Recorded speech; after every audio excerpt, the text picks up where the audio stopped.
Hey pals, welcome to Frame and Fiber. My name is Paige and I'm so glad you're here.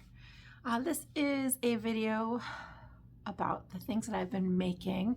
I'm titling them now my Maker's Journal because I have so many different ideas for videos that this is a way for me to keep track of how many times I sit down and talk with you guys about the things that I've been making.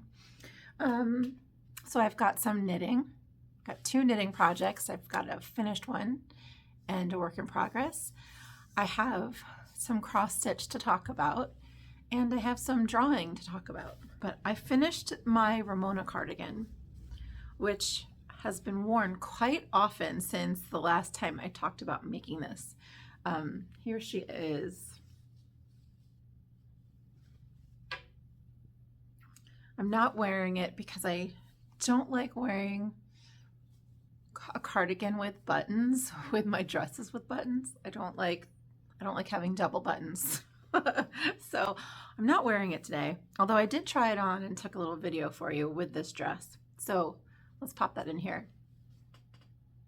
You'll see in the video, I really love the fit of this cardigan, which is surprising. I didn't think I was going to like it as much as I do because it's chunky yarn, but I made it a size bigger than I normally do, and I think because of that I like the way the chunky yarn falls on me. I also didn't have any buttons that I was excited about. I thought I wanted buttons that were going to blend in with the color of the cardigan so you didn't notice them, but I had these gray and coppery flecked buttons at home. They were the only ones that were the correct size and the right amount. And so I figured, well, I'll just throw them on until I find buttons that I like. But now that it's on, or now that the buttons are on here, and I really like the buttons. So it's actually finished. I used Quince & Co. Osprey, which is part of their wool line, their American Classic wool line. American wool line? Yeah, American wool. It's the chunky version of their wool. It is in the color parchment, and it's yellow enough to be a lovely color, but I think neutral enough that it doesn't feel necessarily like a color. And I think that's why, another reason why I've worn it so often.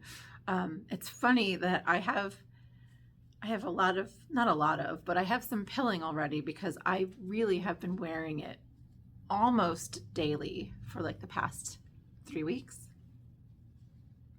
There's some pilling. Just a little bit under the arms, not much.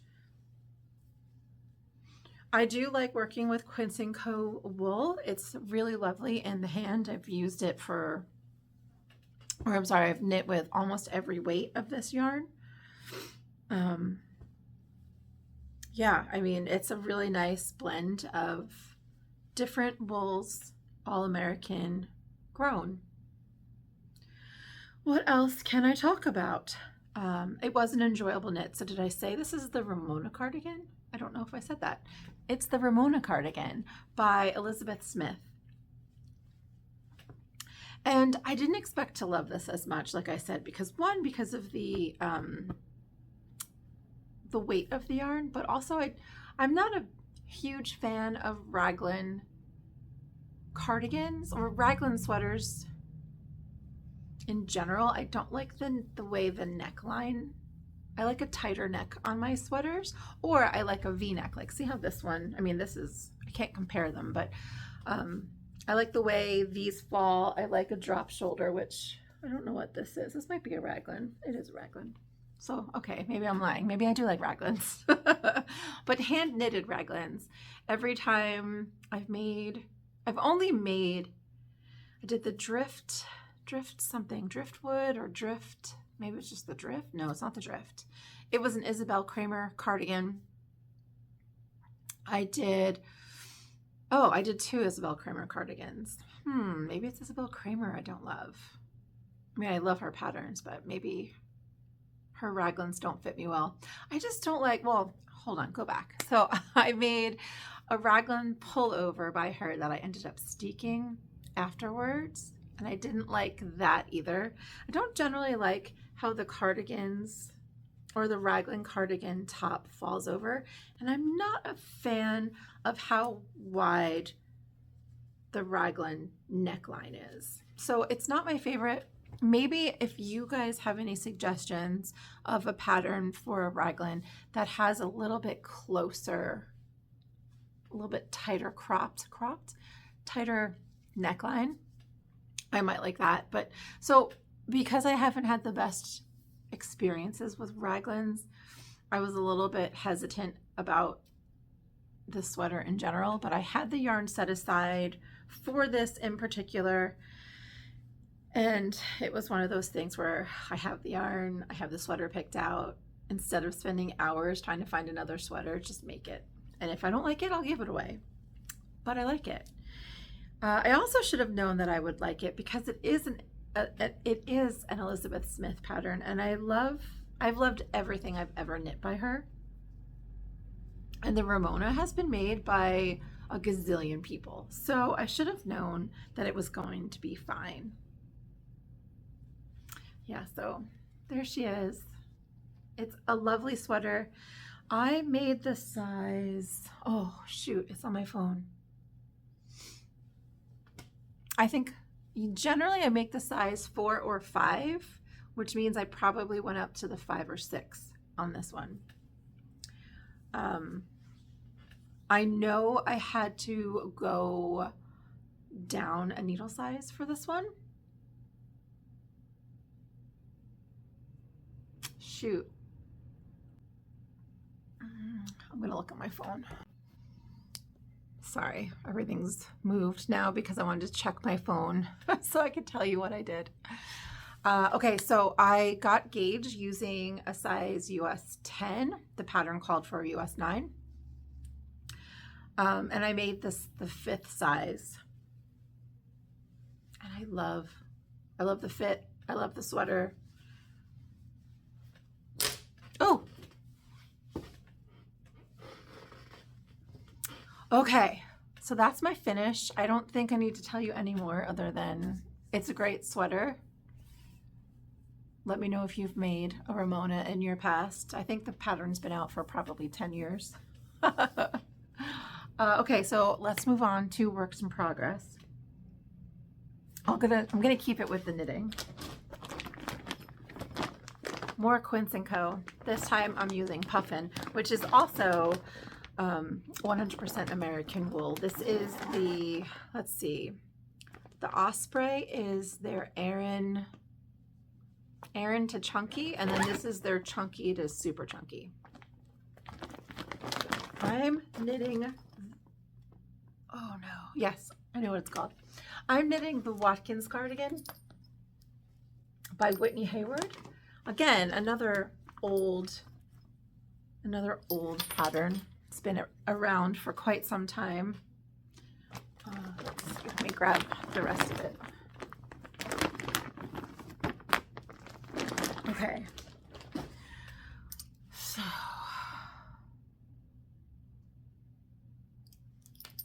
I went up on a needle size to get gauge with this as well. And the pattern calls for 3 sizes, a smaller needle for the ribbing, a larger needle for stockinette, and then a middle needle for the color work. I'm a really loose, my color work is always very loose, so I don't go up, I don't change the needle that I use for the color work. But that said, to get gauge, I did have to go up a needle size. So I'm knitting this on a size US 13 9mm. And so this called for an 11 for the stockinette, I believe.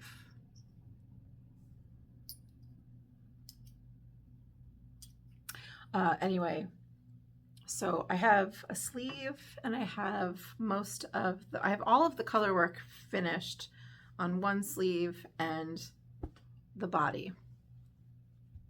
So again, this is a raglan sweater. It's knit from the bottom up. I'm using Quince & Co. Puffin in the colorway. Frank's Plum is the main color. Pardon me. Leek is one of the colorwork colors. This is called Frost. I think this is Frost. And then Peacoat. I think so those are the three colors, or four colors. In a past video, I talked about this color. Oh my gosh, I can't speak. This pattern and how I had swatched for it. And I didn't like the color work. I didn't like these colors. I can't remember exactly what it was about them. I wanted to switch something.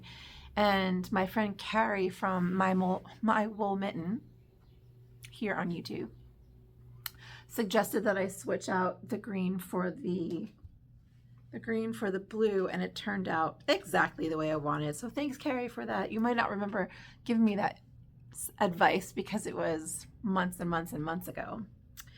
So here is the color work. It does look like a bit of an eyeball to me. And so my friend Leanne from Cocktail Hour at the Coop suggested that when I'm finished, to duplicate stitch in here and probably take more of the green and do a pattern inside the blue, because all I can see is an eyeball. So right now this is on hold because I am working on the sleeves. It is a steeked cardigan, so I am working in the round, and this is my steek right here. There is the body. Here is one sleeve.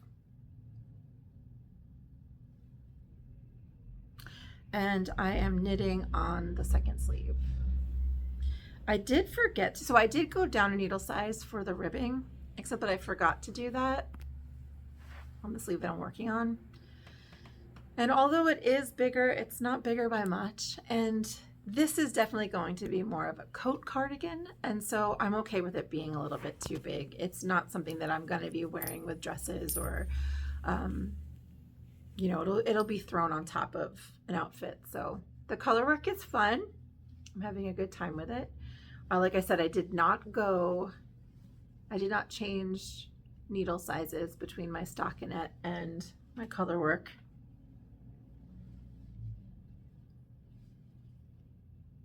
Yeah, so it's not taking long at all to work with this because it's such chunky yarn. So I think by the next time I shoot a maker's journal, I should probably have this put together. So I'm knitting top up, the two sleeves get finished, and then the sleeves get connected.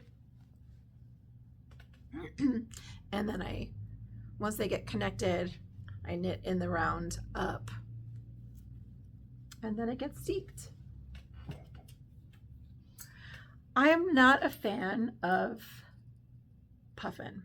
I'm not, and it's not because puffin isn't lovely. It's because I'm not a fan of single ply yarn. And I don't know if it's because of the way I knit.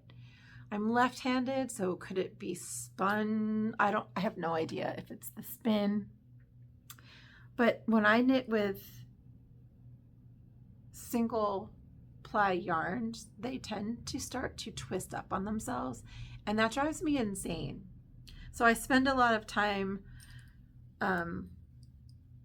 untwisting, not the colorwork yarns from each other, but just the actual yarn itself, because it just wants to do this.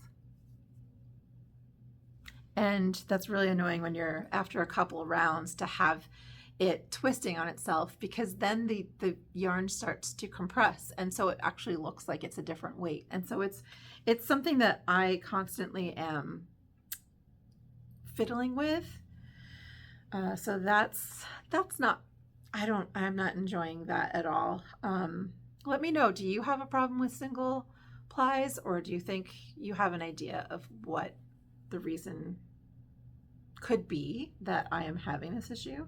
I do knit continental, so I don't know if it's because of the way I'm moving the yarn around the needle, but that part I do not enjoy. See, it's doing it right there. That drives me insane, like absolutely insane. But that said, I had the yarn, I had it set aside. It's such chunky weight yarn that it's going very quickly. I'll have this done just in time for Memorial Day. And so I'll tuck it away for the winter. Let me throw all of this over here. Yeah, so that's my work in progress. Again, I'm making the size 5 on this too, I believe. It's very enjoyable other than the twisting of the yarn. Anything else I want to tell you about this? No. I am excited to have another big cardigan. I did a few years back, I made the Bodhi cardigan by Elizabeth Dougherty, which I also shared with you guys. It's by far my most favorite sweater I've ever made, and I've worn, it's going to need to be mended probably soon because I wear it that often. But again, that's a big, it's a big cardigan. It's a long kind of mid-thigh cardigan. So I really love having that to throw over more like a coat. And so this is going to, I think, fit right in with that. So that's the knitting. There's knitting. How fun. Let's move on to cross stitch. I have been cross stitching quite a bit. So I think another reason why a lot of my projects are going so quickly is I hurt my back about a month ago. Well, I hurt my back about 10 years ago, but lately in the past 3 years, it seems like my back it's gotten worse. And so I don't want to say injured because I didn't do anything, but I strained my back anyway, and I was down and out for quite some time. And so I had a lot of stitching and knitting time. And so that's another reason why there's a lot to show and why I started an epic cross stitch. So let me I didn't follow my rule. I left my embroidery hoop on. I usually try to take them off in between sessions, stitch sessions. Righty tighty. Why is this not coming? Let's see. Oh, there we go. Lefty loosey. Okay. So I started the Modern Folk Embroidery 2024 stitch along. I'm not stitching along because I started this in March, so I didn't start in January with everyone, but I did finish the January chart or charts. There's 3 charts per page, and I believe there are 13 or 14 pages.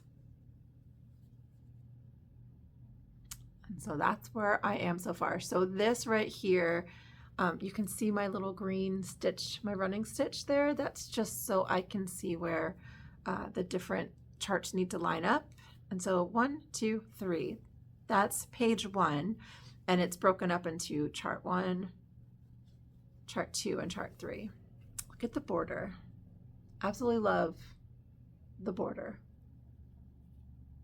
So it doesn't look like much, but it's going to fill up this linen, which, can you see what I did? Oh my gosh. I'm a picture framer who tells cross stitchers to please leave about 2 inches on each side.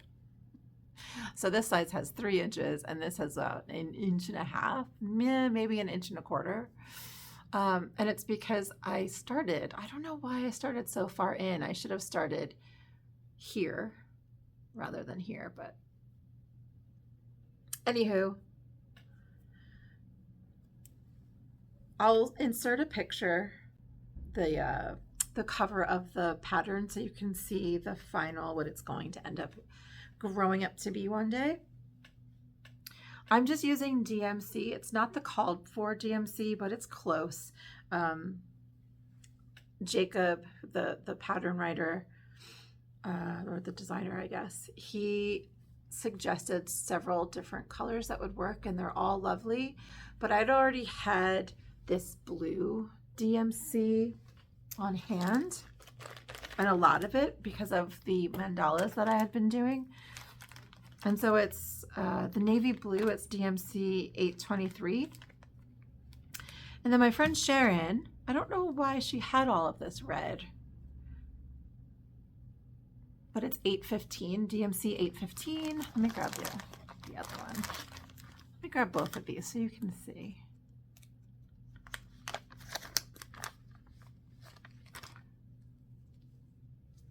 So the blue is DMC 823 and the red is DMC 815.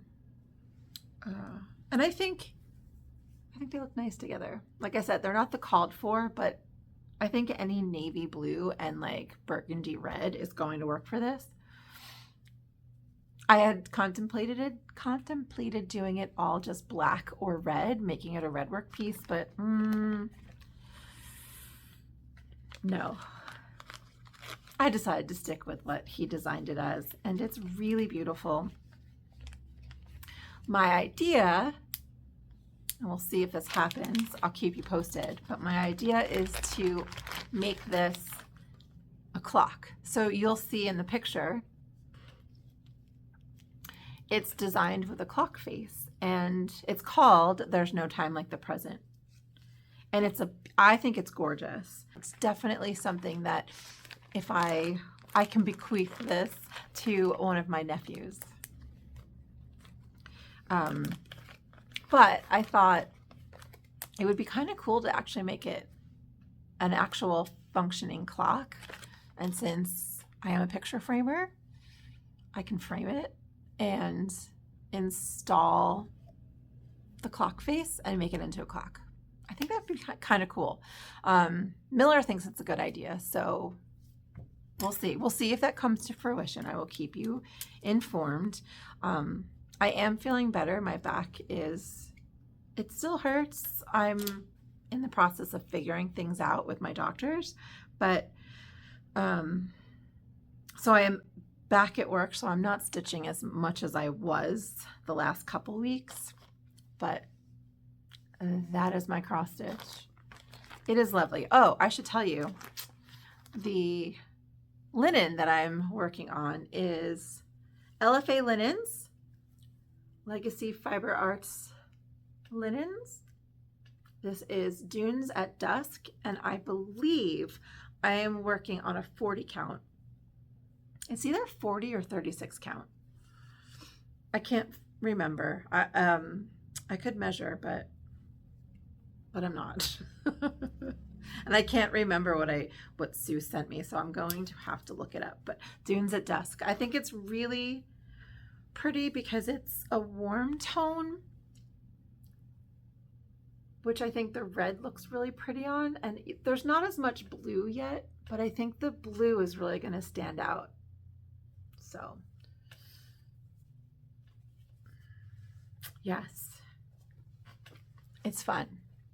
I really enjoy cross stitch when I do it. I don't think of myself as like I like to stitch, let's put it that way. And I don't necessarily love doing, well, that's not true. I guess I do.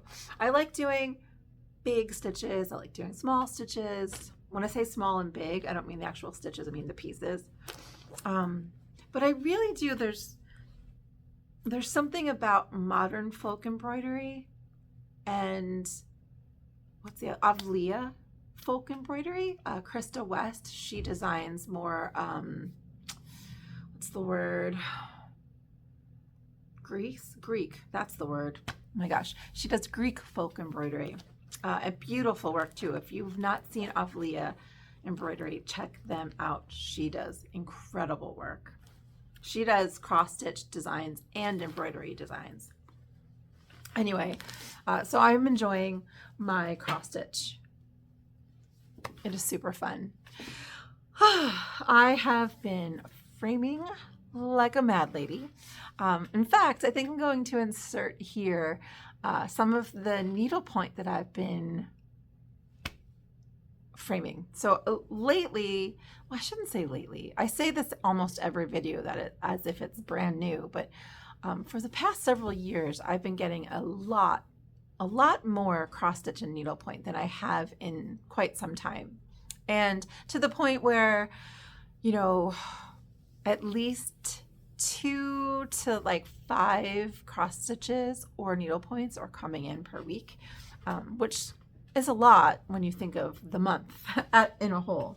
And the fact that like I only have 2 hands and only a certain amount of time in the day to get them all done. So it's keeping me busy, but it's really fun. It's fun to work for the maker. You know, a lot of people come in with their picture framing for anything from diplomas and certificates to just posters for their walls.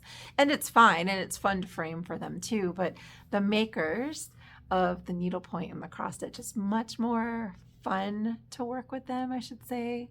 Fun specifically because they are so invested in the piece, right? They put in their heart and soul into it. And so they are really looking for a frame and a matting choice to really amplify their work. And so it's super fun. So let me pop in here the little needlepoint parade that I put together for my Instagram and for my newsletter. So yeah, super fun to do. My newsletter, I always forget to mention to you guys that I have a newsletter. If you are interested in being added to my newsletter, send me an email at pagetheframer@gmail.com. It'll be in my contact information down below as well, or on my website you can find it as well, frameandfiber.com. But in my newsletter, I give either discounts or promotions. I always have something a little bit special for my newsletter subscribers.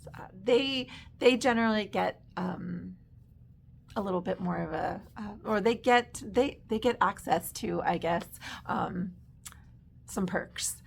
So if you're interested in seeing a little bit more of what I do here at Frame and Fiber, sign up for my newsletter. This month the newsletter goes out. I mean, it's already been out, but there was a little gift in there for the needlepoint customers of mine. So yeah, that's my newsletter. And then on Instagram, I'm always posting. Well, I say always. I'm mostly posting. I'm trying to mostly post some interesting stuff that happens here at the Frame Shop. So that is frame.and.fiber on Instagram, which is basically what I do here.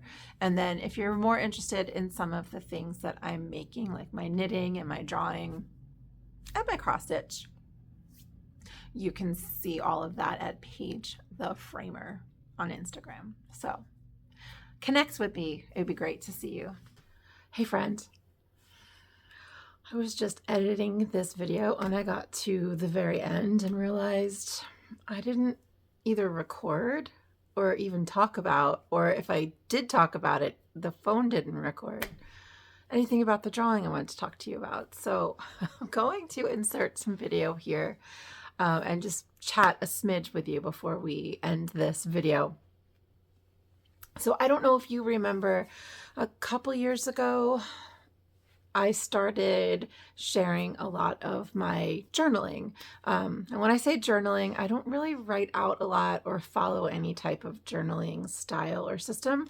I just have a book that I open, and sometimes it's a brand new page and sometimes it's a really old page, and I either draw or write a couple thoughts, or I mean, there could be just a list that I keep in it. So my journals look a little bit random, chaotic, and maybe stream of consciousness. but that's how I do.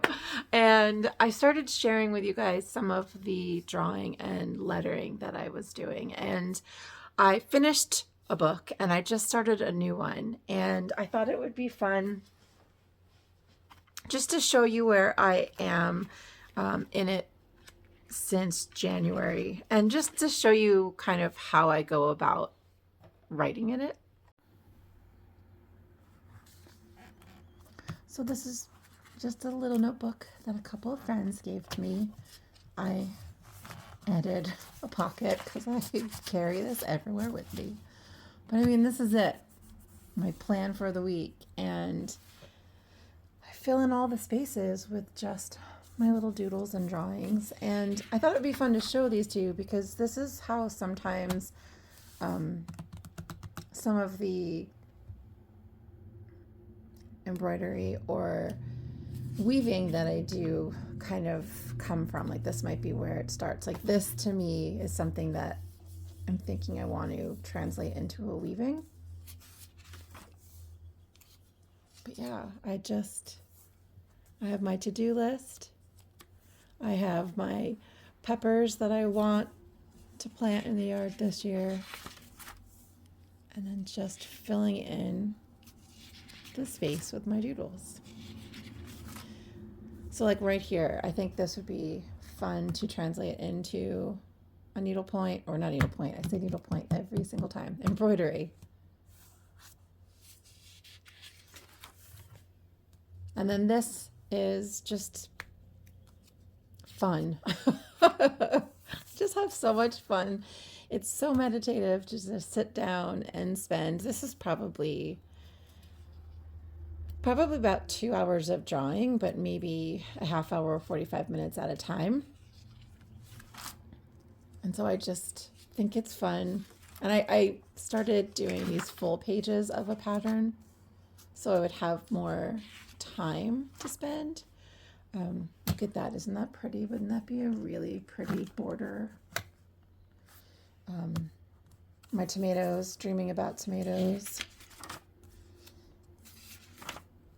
Okay, and then this, I've discovered, which is so silly, but geometry, you can actually draw it out. Calculus, you can draw it out. And it's just, I've been playing around with my compass and my protractor. This right here, Pomula and I got new chickens, and I was writing out the ones that I wanted. And then here, I don't know if you can see it because it's in pencil, because I was enjoying having these pages. But again, this is a new book, so there's not as much to see, but I will start a drawing and then months later go back and play with it. Like this right here, those squares, that'll eventually turn into something one day. So I decided I wanted to just go through and start writing out, pre-gridding the paper so I could just start drawing when the spirit moved me. Here's pencil and just playing around with my compass. Just playing around with my compass. This will turn into a mandala at some point. And is that it? Oh no. So then I drew this out in pencil, and then the other day I just started tracing it. I don't know what this will end up being, but it'll turn into something. Again, playing around with my compass. I think that's it. Yeah, the rest is just empty. So I don't know. I just thought that would be fun to share with you, let you see the beginnings of one of my books and how I go about writing lists and practicing and doodling. I think for me, the important part about having a book like this is creativity isn't necessarily something you can just sit down and plan. I mean, I guess it is easy to follow a pattern, with knitting and cross stitch and all of that. If there's already a plan, someone's done the thinking for you, you can just go. Sure, you could sit down and then finish a project. But for me, Although I do like following the patterns, which you've just seen, I really like creating and making my own as well. And so for me, it starts with the everyday 5 minutes here, 2 minutes there, and then just playing, discovering new patterns or discovering a new technique. It's how I do it. It's how I fit creativity into the everyday. You know, sometimes you can get kind of burned out, or, you know, you hear people talk about losing their mojo. This is one way for me to fight that, and it works. All right. I think we'll leave that here. I'm not going to go back to the past video because I was just saying goodbye to you. So I'll do that here. Thanks for being here. Thanks for being you, and I'll see you in the next video. Bye.